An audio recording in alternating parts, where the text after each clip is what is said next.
দেখছি সেসব কি সত্যি? চুপচাপ দেখে যা পলাশ। এ তো দেখছি ঘরের শত্রু বিভীষণ কাণ্ড। আমার বউ গিয়ে ওর বউকে শুনিয়ে এসেছে না, তারপরেই হয়তো নগেনের পরিবর্তন হয়েছে মনে। ওরে বাবা, ওই ছেড়ে দে নগেন, আমাকে ছেড়ে দে, লাগছে।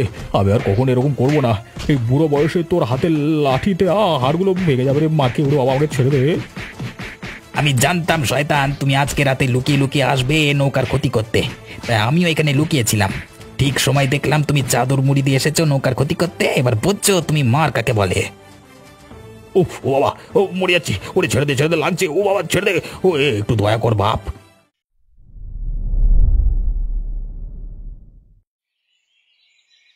তুই কি বলছিস পলাশ? এতদিনের একটা জিনিস এভাবে নষ্ট হয়ে যাবে? যা বলছি ঠিকই বলছি ঠাকুমা। বাবার ওই পুরনো নৌকাটা দিয়ে আর এখনকার দিনে যাত্রী বহন করা সম্ভব নয়। ওটার হাল এমনিতেই বেহাল। তাহলে কি নৌকাটা তুই নষ্ট করে ফেলবি?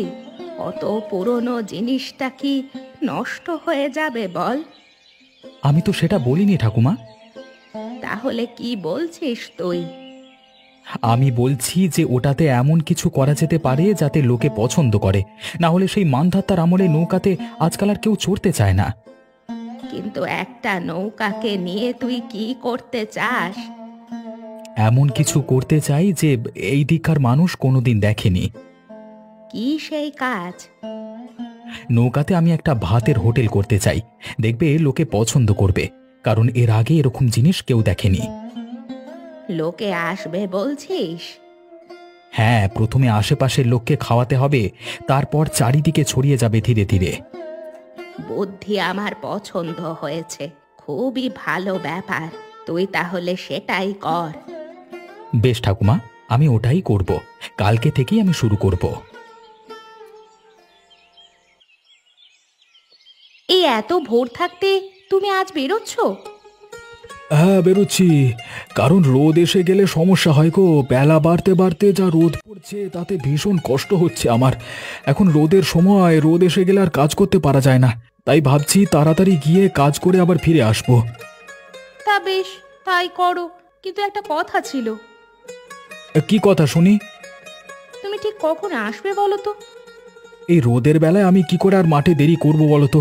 যত তাড়াতাড়ি কাজ শেষ করে আসা যায় বাঁচা যায় আর কি। এদিকে যে ঘরের জন্য সবজি, আনাজপাতি, তেল মশলা কিছুই নেই, তার কি হবে শুনি? তো আমি কি করব তাতে? না নিয়ে আসলে রান্না হবে কি করে? তুমি সব কথা এই বেরোনোর সময় বলো, এভাবে হয় নাকি? কেন, তুমি তো আসার সময় নিয়ে আসতে পারো। না, আমার দ্বারা আনা সম্ভব নয়। আজকে কোনো মতেই আনা সম্ভব নয়। দিন দিন যত বুড়ো হচ্ছ তত অলস হয়ে যাচ্ছ তুমি। ঘরের একটা কাজ তো ছেড়ে দাও, অন্য কোনো কাজও করতে পারো না তুমি। কেন আজকে হঠাৎ করে তোমার আবার কি হলো? আজ হঠাৎ করে নয়, এত বছর ধরে দেখছি তো তাই বলছি। সংসার চালানোর দিকে কোনো মন নেই তোমার। কোন জায়গাটায় দেখলে আমার মন নেই? এই যে কোনো কাজবাজ করার ধান্দা নেই, যেখানেই গতর খাটাতে হয় সেখান থেকেই তুমি পালিয়ে যাও। এভাবে কি আর সংসার চলে? তাহলে আর করবোটা কি আমি? কেন, গোটা গ্রামের লোকেরা যা করছে চাষবাস, তুমি তাই করবে। চাষবাস করে খেটে খাবে এবং খাওয়াবে। এই গরমের দিনে চাষবাস করা আমার দ্বারা সম্ভব নয়। তাছাড়া চাষবাস আমাদের হবে না। তুমি জানো এই চাষের কাজে কত কষ্ট। এমন করে বলছো জানো আর কেউ করছে না, শুধু তোমাকে একাই করতে হচ্ছে। রাজ্যের লোক যা করছে, চেষ্টা করলে তুমিও তা করতে পারবে। তুমি আমার ব্যাপারটা বুঝছো না। আর তুমি বলছো না যে একটা গোটা সংসার চালাতে হয় আমাকে? একটা কথা কান খুলে শুনে রাখো, যদি কাজবাজ করে সংসারে টাকা আনতে না পারো তাহলে আমি উনুনে হাঁড়ি বসানো বন্ধ করে দেব। পেটে যখন টান পড়বে তখন ঠিকই কাজ করতে ইচ্ছে করবে। তোমার মতো নিকম্মা লোকের এটাই শাস্তি। তোমার মতো মানুষের সাথে একসাথে থাকা যায় না, গেলাম আমি। তুমি থাকো তোমার মতো করে, ভাল লাগে না।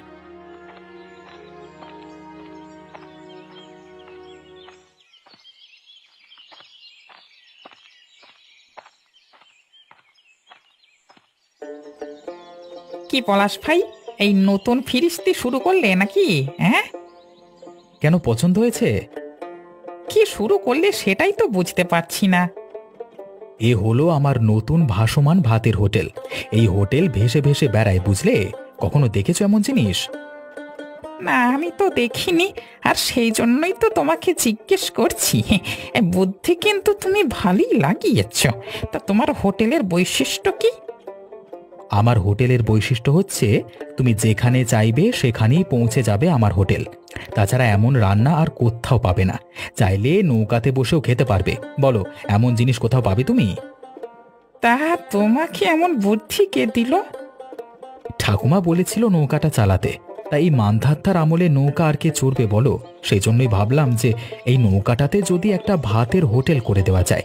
দেখো, তোমরা যারা মাঠে ঘাটে কাজ করতে আসো তাদের সকলের খিদে পায়। আমি যদি নদীর পথ বেয়ে তোমার কাছে পৌঁছে যেতে পারি ভাত নিয়ে এবং সুস্বাদু খাবার দিই, তাহলে আশা করি সবাই খাবে। আরে নিশ্চয়ই খাবে, নিশ্চয়ই খাবে। আগে আমাকে দাও তো। এত সুন্দর পরিকল্পনা যার, তার কাছে নিশ্চয়ই খাবে সবাই। কি কি খাবে তুমি বলো? আমাকে ভাত, ডাল আর একটু তরকারি দাও। কই রে পলাশ, বাড়ি আছিস? আরে ও বুড়ি, বাড়ি থেকে বেরো। পলাশ বাড়িতে নেই। আপনার কিছু বলার থাকলে আমাকে বলতে পারেন বাবু। বলবো আর কি, তোমাদেরকে আমি মনে করিয়ে দিতে এলাম। কি কথা বলুন তো? আসলে ছোট লোক জাতেদের তো ভুলে যাওয়ার স্বভাব হয়। সেই জন্যই তোমাদের মনে করিয়ে দিতে এলাম যে নৌকাটা কেনবার সময় তোমার ছেলে অর্থাৎ পলাশের বাপ আমার থেকে অনেকগুলো টাকা ধার নিয়েছিল। সেই টাকাগুলো এখন আমার ফেরত চাই। বাবু, আমরা গরিব মানুষ। শোনো, এসব গরিব মানুষের ন্যাকামো করে আর কতদিন চলবে? এসব ন্যাকামো বন্ধ। হ্যাঁ, আমার টাকা তাড়াতাড়ি ফেরত দাও। কিছুটা তো সময় দিন অন্তত। আর কত সময় দেব তোমাদের? আর অন্তত কিছুটা দিন। আপনার কাছে হাত জোর করছি বাবু, না হলে তো আর পেরে উঠি না। এমন করে বলছো যেন সময় দিলে টাকা গাছে ফলাবে তোমরা। আম গাছে যেমন আম ফলে, জাম গাছে জাম, তেমন সময় দিলে যেন তোমরা টাকার গাছে বসে টাকা ফলাবে। বলি, টাকা আসবে কোত্থেকে? আপনি তো জানেনই আমার নাতি পলাশকে। হ্যাঁ, কি করেছে সে? চুরি ধান্দা শুরু করেছে নাকি? ছি ছি, সে কি ওরকম ছেলে? ওর খুব বুদ্ধি। ওই নৌকাতে ভাতের হোটেল শুরু করেছে। কি বললে তুমি? ভাতের হোটেল নৌকাতে? এও কি সম্ভব? হ্যাঁ, সম্ভব হয়েছে বাবু। পলাশ করেছে সম্ভব। হে হরি, তোমার কৃপায় দিনে দিনে আর কত কি দেখবো আমি। হায় রে! আরে ও পলাশ ভাই, এ নতুন কি ফিরিস্তি শুরু করলে তুমি? আরে আমার ভাসমান ভাতের হোটেল। সেটা আবার কি জিনিস গো? কোনোদিন বাপের জন্মে তো নাম শুনিনি। সে তো কাকা অনেক কিছুই শোনোনি তুমি। একবার ভালো করে চেয়ে দেখো তো কেমন হয়েছে। দেখে তো একেবারে নতুন জিনিস লাগছে মাইরি। ভাবলাম নৌকাটাই বসে বসে খারাপ হচ্ছে, তাই লাগিয়ে দিলাম একটা কাজে। তোমরা সকলে মাঠে ঘাটে কাজ করো, খিদে পায়। এবার থেকে আমার কাছ থেকে খাবার কিনে খাবে তোমরা। সুস্বাদু খাবার জলে ভেসে ভেসে কম দামে, বুঝলে? বাহ, আরে এ তো খুবই ভালো ভাবনা। শুধু বললেই হবে না গোপাল কাকা, এসে খেয়ে যাও তাড়াতাড়ি, না খেলে মজাটা বুঝবে না। আমি খুব খুশি হয়েছি ভাই তোমার বুদ্ধিতে। আরে এসো তো আগে। তোমার বাবা মারা যাওয়ার পর যেভাবে তুমি সংসারের হাল ধরেছ, তার উপরে নতুন বুদ্ধি করে বাবার নৌকাটাকে কাজে লাগাচ্ছ, তোমার মতো ছেলে আজকাল আর দেখা যায় না ভাই। আরে তোমরা আশীর্বাদ করছো তবেই না। কাজ চালিয়ে যাও তুমি, আমরা পাশে আছি সবাই। কি হলো রে নগেন, তোকে তো কোনোদিন আসতে দেখি না এখানে। তা কি মনে করে আজকে আমার বাড়িতে এলি? বাবু, বড় বিপদে পড়ে এসেছি। আমার বড় দুরবস্থা চলছে বাবু, আপনার সাহায্য লাগবে। আপনার কৃপা ছাড়া আমার মুক্তি নেই বাবু। তা স্মরণে যখন এসেছিস বলে ফেল, কি দাবি তোর? বাবু, আমার সংসারের বড় দুরবস্থা। রোজ ঝামেলা চলছে সংসারে, বউ প্রচণ্ড কথা শোনায়, কোনো কাজ বাজ করতে পারি না বলে। আপনি দয়া করে একটা কাজে রেখে আমাকে করে দিন। কাজ পাওয়া কি মুখের কথা রে? কাজ কি মামার বাড়ির মোয়া নাকি যে বললেই পাওয়া যায়? আপনি এই গ্রামের মোড়ল বাবু, আপনি চাইলে আমার একটা হিললে তো হয়েই যাবে। আরে নগেন, তুই বড় ভুল সময় এসেছিস রে। কেন বাবু, ভুল সময় কেন? তোকে সত্যি কথাই বলছি, হাতে একদম কাজ নেই আমার এখন। আমার অবস্থাটা বোঝবার চেষ্টা করুন বাবু। আমার সংসারের প্রচণ্ড অশান্তি। আমি যদি কাজ করে টাকা রোজগার না করি তাহলে আমার সংসারটা ভেঙে যাবে। দাঁড়া দাঁড়া, আমাকে একটু ভাবতে দে। আপনি ভাবলে নিশ্চয়ই কিছু একটা উপায় বের হবে বাবু। একটা কাজ আছে বটে, তবে আমার মনে হয় সেই কাজ তুই করতে পারবি না। কি এমন কাজ বাবু আমি করতে পারবো না? কঠিন কাজ, তবে পয়সা অনেক আছে তাতে। পয়সা থাকলে আমি করব, যে কোনো ধরনের কাজ আমি করতে পারি। আপনি শুধু বলুন আমাকে, আপনি আদেশ দিলে আমি যা খুশি তাই করতে পারি। দেখ, তোকে অনেক টাকা দেব, তোর সংসার ঠিক হয়ে যাবে, সব সমস্যা মিটে যাবে তোর। এত টাকা দেব যে তোকে আর ভাবতে হবে না কোনোদিন, আর থেকে যাবি আমার নিজের লোক হয়ে।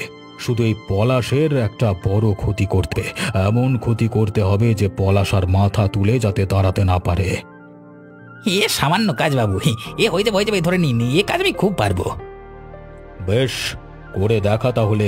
তুই যদি তোর কথা রাখতে পারিস, আমিও আমার কথা রাখবো, কথা দিলাম। কি নেবে গো তুমি? আমাকে ভাত ডাল আর সবজি দাও। বেশ বেশ, এই নাও।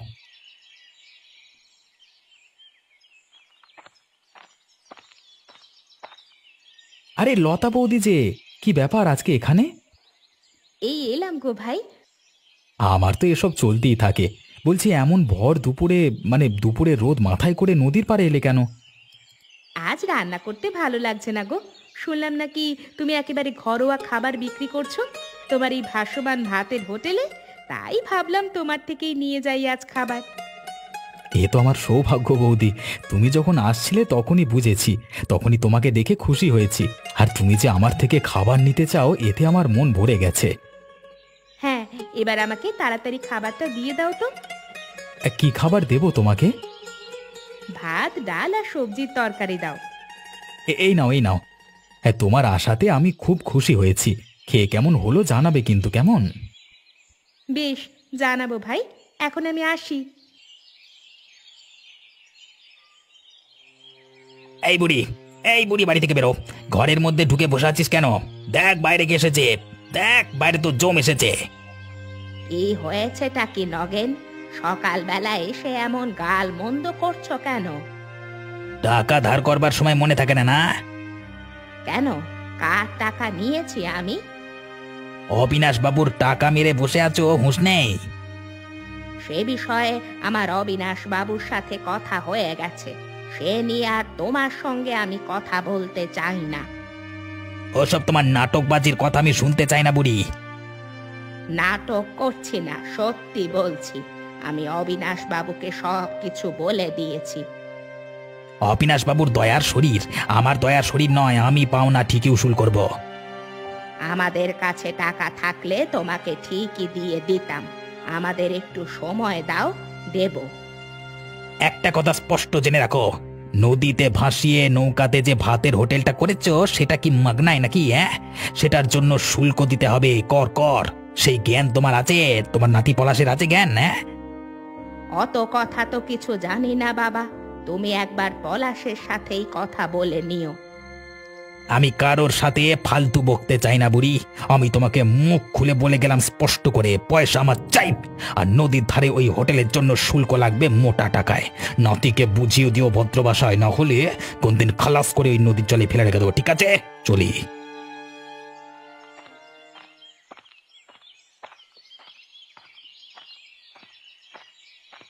কি হলো ঠাকুমা, তুমি এই রোদের বেলায় এমন দৌড়ে দৌড়ে আসছো কেন? আরে, ওই শয়তান নগেনটা এসেছিল আমাদের বাড়িতে, এসে আমাকে হুমকি দিয়ে গেল। কি বলছো কি? আমি সেদিন অবিনাশ বাবুকে বললাম যে সব টাকা আমি পরে মিটিয়ে দেব। একটু সময়ও চেয়ে নিলাম, কিন্তু এই নগেন এসে ঝামেলা করছে। ঝামেলা করাটাই তো ওর কাজ। তা কি বলেছে শুনি আগে। বলছে যে এই নৌকায় ভাতের হোটেলের জন্য নাকি শুল্ক দিতে হবে মোটা অঙ্কের, না হলে সে তোকে বুঝে নেবে। এটা কি জোর জুলুম নাকি? সব কাজে ওর জোর খাটানো স্বভাব। কি হয়েছে ভাই পলাশ? কে তোমার উপর জোর খাটাচ্ছে? অবিনাশবাবু নগেন কাকাকে পাঠিয়ে বলেছে যে এই হোটেলের জন্য যদি আমি টাকা না দিই তাহলে আমার উপর অত্যাচার করবে। কি বলছো কি তুমি? এমন কথা অবিনাশবাবু বলতে পারলো? সেটা শুনে তো আমিও অবাক হয়ে যাচ্ছি কাকা। না না, এটা একদমই ঠিক কাজ নয়। এই কাজের প্রতিবাদ করতেই হবে আমাদের সবাইকে। এই কাজ কিছুতেই মেনে নেওয়া যায় না। তা বলে ভুল কাজের প্রতিবাদ না করে মেনে নেওয়াটাও কোনো কাজের কথা নয়। আজকে পলাশের উপর অত্যাচার করছে, কালকে অন্য কারোর উপর করবে। আমরা যদি এর সঠিক সময় প্রতিবাদ না করি তাহলে আমাদের উপর এমন অত্যাচার চলতেই থাকবে। তুই চিন্তা করিস না পলাশ। অবিনাশবাবু যে ভুলটা করেছেন সেটা সঠিকভাবে সবাই মিলে বিরোধিতা করে বুঝিয়ে দিতে হবে, বুঝলি? আরে লতা দিয়ে এসেছো যে, এসো ভাই এসো। একটু তোমার সাথে কথা ছিল নীলিমা, তাই এলাম। বলো না দিদি, কি কথা? তোমার কর্তা নগেনদা পলাশের বাড়িতে গিয়ে হুমকি দিয়ে এসেছে, সে যদি ব্যবসা চালাতে চায় তাহলে তাকে মোটা অঙ্কের শুল্ক দিতে হবে অবিনাশ বাবুকে। তার সাথে ওর বাবা যে টাকা ধার করেছিল সেই টাকা সুদে আসলে শোধ করতে হবে, না হলে নাকি ক্ষতি করে দেবে। আর এমন ক্ষতি করবে সেটা নাকি ওরা মনে রাখবে, এমন হুমকি দিয়ে এসেছে বাড়ি বয়ে। এইসব তুমি কি কথা বলছো লতাদি? এসবের তো আমি কিছুই জানি না। ঠিক কথাই বলছি, আর বিপদ বুঝেই আমি তোমার কাছে জানাতে এসেছি। এমন কাজ তো কোনো শত্রু করতে পারে না। আজ নগেনদা যেরকম করে এসেছে পলাশের সাথে। এই তো কথা বলতে না বলতেই এসে গেছিল লোকটা। এই এই শোনো এখানে, তুমি, তোমার নামে আমি কি শুনছি? আমি তোমাকে কাজ করতে বলেছিলাম বলে তুমি এমন কাজ করে বেড়াবে? তুমি পলাশের বাড়িতে গিয়ে ঝামেলা করে এসেছো কেন? বড় দাদা হয়ে গেছো নাকি গ্রামে? আরে তুমি আমার ব্যাপারটা বোঝবার চেষ্টা করো। আমি অবিনাশ বাবুর কাছে কাজ খুঁজতে গেছিলাম, ও অবিনাশ বাবু আমাকে চাপ দিয়ে কাজ করিয়েছে তো। একটা কথা কান খুলে শুনে রাখো, আমি তোমাকে কখনো এই সমস্ত খারাপ কাজ করার জন্য প্রশ্রয় দিইনি। লোকের ক্ষতি করে যে টাকা তুমি ঘরে আনবে সেই টাকার ভাত খেয়ে আমার হজম হবে না। আর যদি কখনো তুমি এমন কাজ করেছো, ঝাঁটার বাড়ি মেরে তোমাকে আমি ঘর থেকে বিদায় করব। কথাটা মনে থাকে জানো। আমার কথাটা তো শোনো। কোনো কথা শোনার নেই। তোমার ওপর আর আমার একটুও ভরসা নেই। আমি কালকেই গিয়ে অবিনাশবাবুর বাড়িতে ঝামেলা করব, তখন মামদ বুড়ো মজা টের পাবে।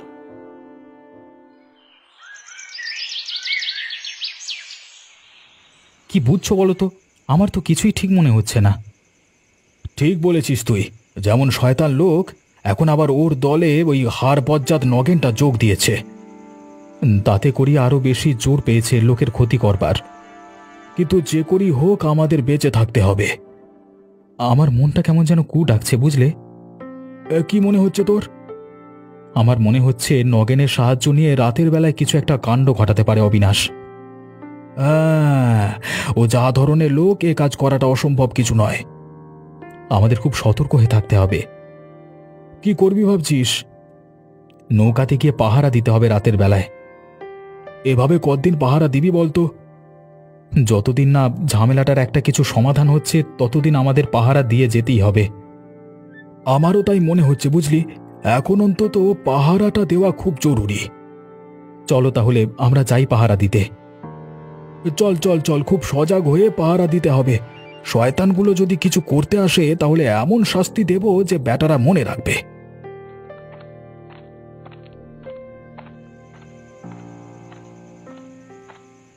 যা দেখছি সেসব কি সত্যি?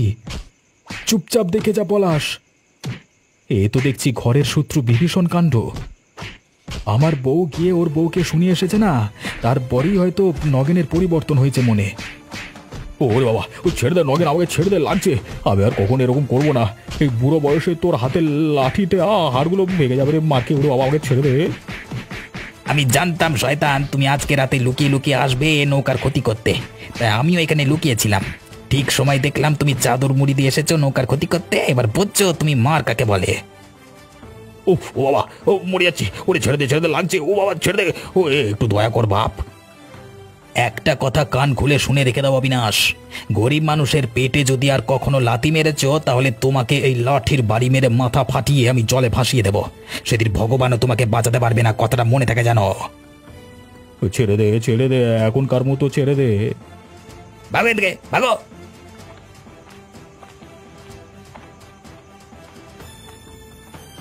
ধন্যবাদ ভাই নগেন, তোমার যে বুদ্ধির উদয় হয়েছে তাতেই আমাদের মন ভরে গেছে। হ্যাঁ নগেন কাকা, তোমাকে ধন্যবাদ। তুমি যে এত বড় একটা কাজ করতে পারো কোনোদিন ভাবতেই পারিনি। ভগবান তোমার নিশ্চয়ই ভালো করবেন। আর এই অবিনাশ ব্যাটার সারা জীবন মনে থাকবে লোকের ক্ষতি করবার কি